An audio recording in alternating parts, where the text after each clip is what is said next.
Hey, and welcome back to the iSpooge Daily channel. This is an experimental tech and media brand. I'm doing 20-minute vlogs to exercise my vocal cords, practice speaking, and yeah, forgot to check my schedule before I left work today. I got sent out early because it was super slow. Hopefully the same as next week. I think it's my weekend, should be.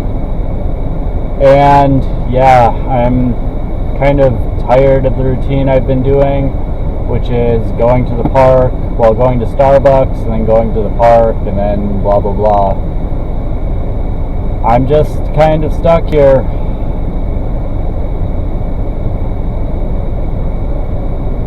Like, I'm in the stage where I started work, I'm getting paid, but I don't have enough money saved to really do anything. Move into an apartment, get a van, anything like that. And yeah, it looks like the light would be better if the camera was covered. Forgot about that. We've been using the phone for a while, and that's been good. But yeah,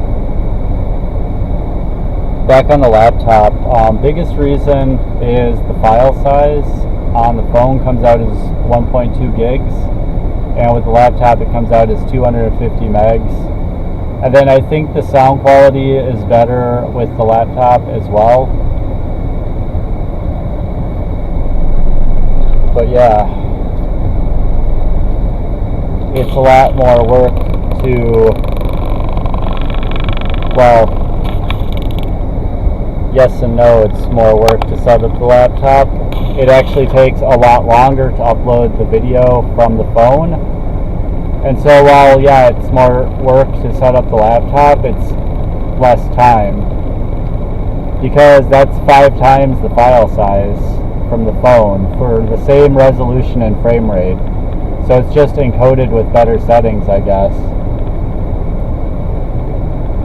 But yeah, so thinking about ways to not go to Starbucks. Here we are at the park with tinted windows, and this morning I did not go for coffee, but I did go to the one near work for a bagel. But yeah, I can't just sit in the car every morning until it's time to go to work. Like, I can, it's just not the same productive, it doesn't have the same productive capacity. Like when I go to Starbucks, I have 2-3 hours on the internet when it's pretty quiet in the morning, except for the blaring music that just literally I put in earplugs for. So I find myself in practice not very productive at Starbucks because of what I mentioned about, yeah, I can execute there, but I can't concentrate there. I don't have the space to concentrate. Well, I do have the space to concentrate now in the morning, but I can't execute there in the morning, if that makes sense. So it brought me back to something that's gone on in my thoughts about the publishing pipeline, the content publishing pipeline, which is just continuity between days. Having something like a journal, a bullet journal, is the big one. But continuity between days would be a big thing for me, and I haven't been able to unlock it in a while. The Notes app was a big one. I could review the previous day's to-dos and bring them onto the current day. But with this voice memo stuff, I've kind of lost. I mean, my Notes app is completely fallen out of usage. Like, I used to have a note every single day, but if I look now, I probably have like 1 or 2 notes a week tops. And that's not good. But then I have a bunch of voice memos every day. So when I talk about like visualizing data and stuff, like we could have the 3 note sources, each with a swim lane on a chart, and then we could have a dot for every day that there is a note in one source. And then, boom, that helps me have one more unified Notes app again, because then it will link like from Notes into the Files app that has, you know, it's based on an S3 compatible backend, so all the actual files can go in there. And yeah, it's just like I need space to execute. So this is previous concentration I've done. It's now coming out. Okay, yeah, I could execute this stuff. I could shoot to Starbucks right now and start working on that right now. But is it the highest priority thing that I can work on? I'd have to stop and think about that. So the Notes app also served as my source of to-dos. And so I could just look at my to-do list and be like, oh yeah, I've got this other higher priority thing. So it's just kind of like starting the lawnmower, you know, you got to rip that cord a few times. You know, now the lawnmower is running. Now the Notes publishing pipeline, you know, that top step of the funnel downward into publication is done.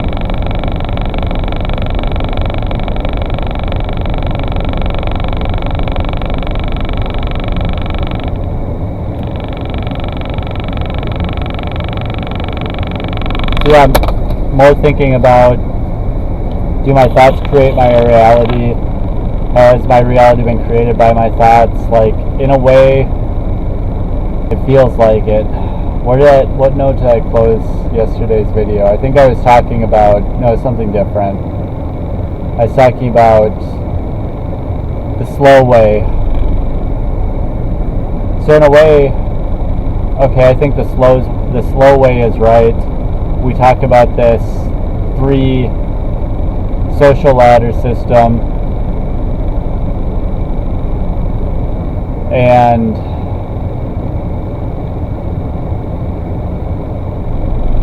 maybe I never quite manifested myself into the gentry. Like, I'm still down here feeling like a member of labor that I was born into.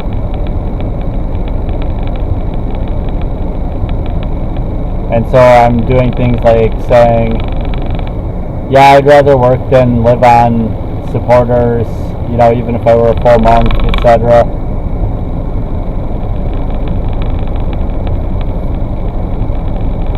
I think it's because the labor people need my help a lot, and so I want to appeal to them. I want to be one of them, even though at heart I think I'm elite. And I kind of know that gentry and labor are Hegelian dialectic device. So there's not a real difference between them, but their programming makes them really feel like there's a strong difference between them.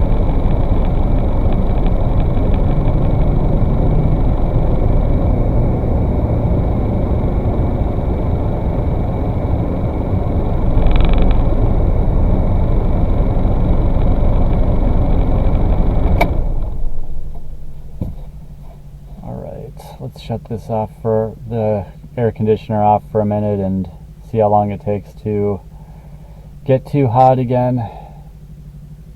It's actually not too bad here. I'm in the shade.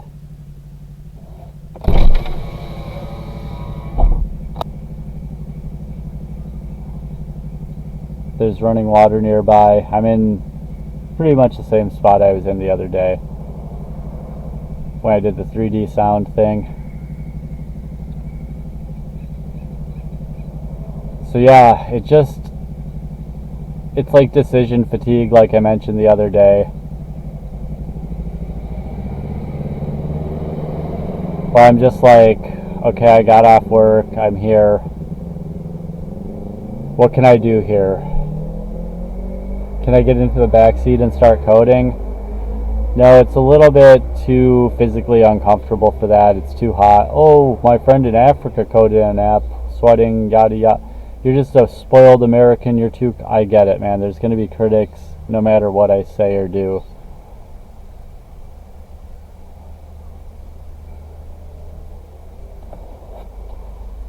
You know, I grew up coding without air conditioning.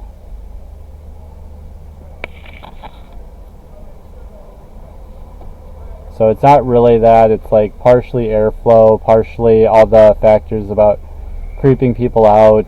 You know, it's a small town. That stuff I was talking about yesterday. Oh, just all these excuses all the time, buddy. You know, there's more than one reason for a lot of things. And so I get that when there's more than one reason for something, suddenly it just like the excuses alarm goes off. It's like, oh, you're just piling it on, huh, you excuse maker? No, there's like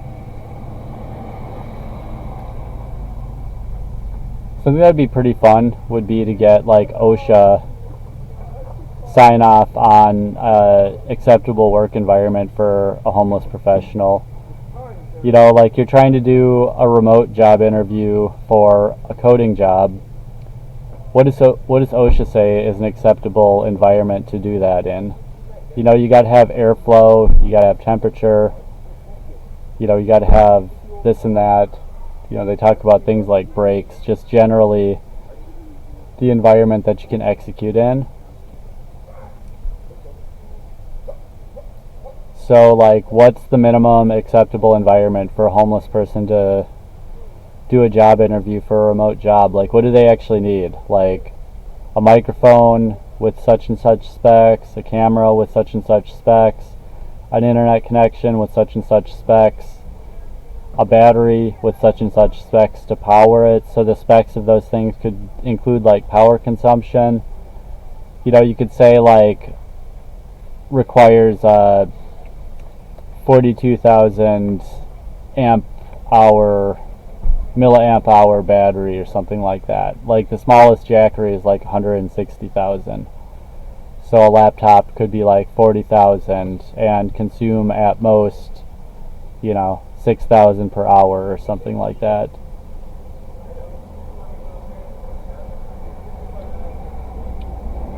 You know, the environment must have such and such airflow, such and such temperature, such and such direct light or shade. You know, there's all kinds of like simple things that we could look at through the lens of OSHA, Occupational Safety and Health Association or something is what it stands for, OSHA. You know, even that's only the physical level. Like on the spiritual level, you know, concentrating in public can allow in delusions, for example. You know, if any old energy can get to you while you're concentrating and your protection's down, stuff like that.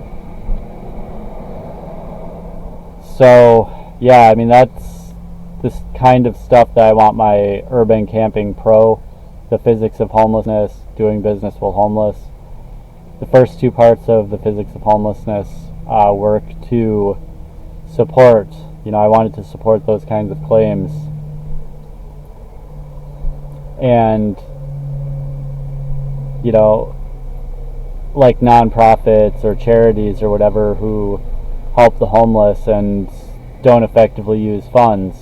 You know, stereotypically, that's what happens. So, you know, it would be accountability guidelines of the person. Did you hear that car alarm? Person looked at me, made eye contact, and then honked their car alarm.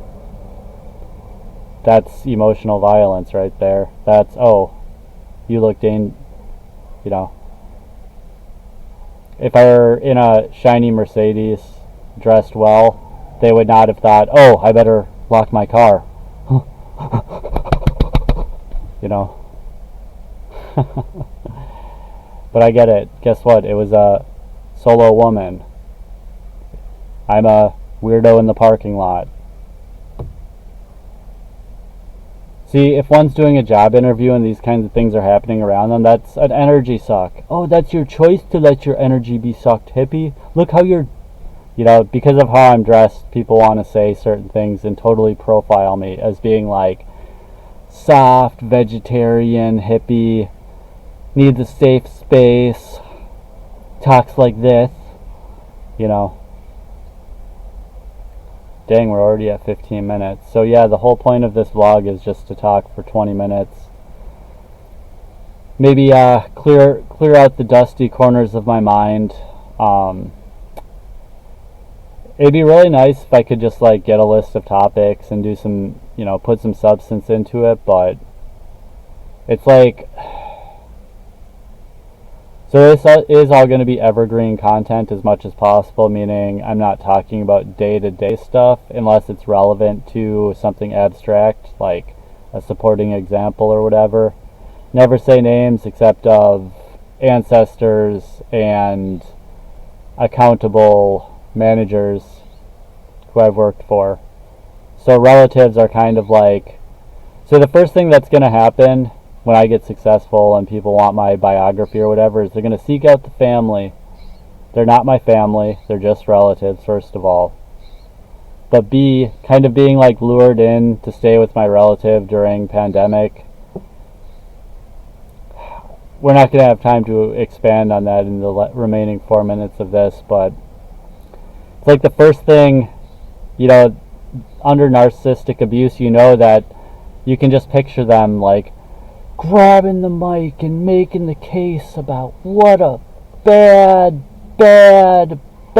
person he is, throwing the book, got this evidence, this claim, this, like, I almost feel like my relative invited me to stay and was unaccommodating and abusive from the very first minute I was there, so that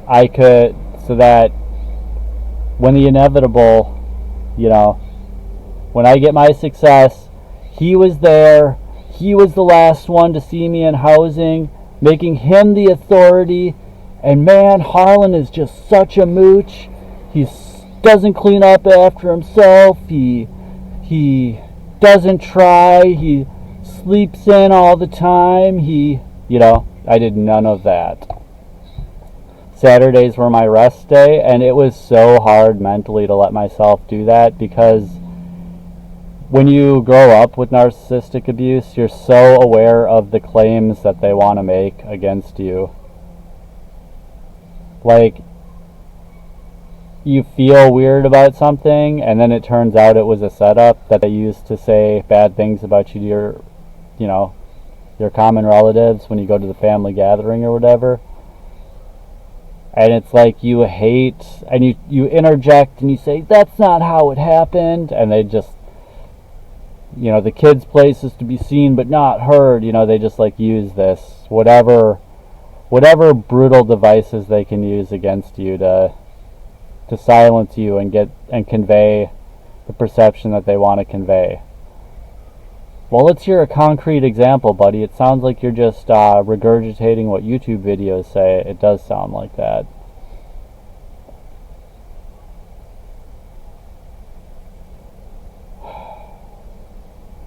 So, like in rape trials, it's painful to revisit the event and give your account of the series of events.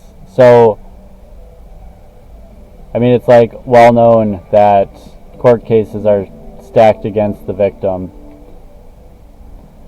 because we're human, and it emotionally is very difficult. Like, our brain purposely suppresses painful memories and changes our behavior to avoid getting into the same situations without us even knowing about it.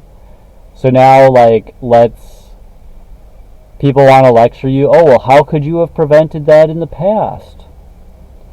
Oh, well, give it in great detail exactly what happened. Those are two things that a victim of abuse cannot actually do. So yeah, we meandered a little bit, talked a little bit about that and places and basic needs and yada yada. It's going to be my weekend routine. So yeah, as always, thanks for joining, and I keep saying looking forward to seeing you next time, but then I don't check comments or anything. But in spirit, I feel you. I really appreciate you, and thanks a lot. Goodbye.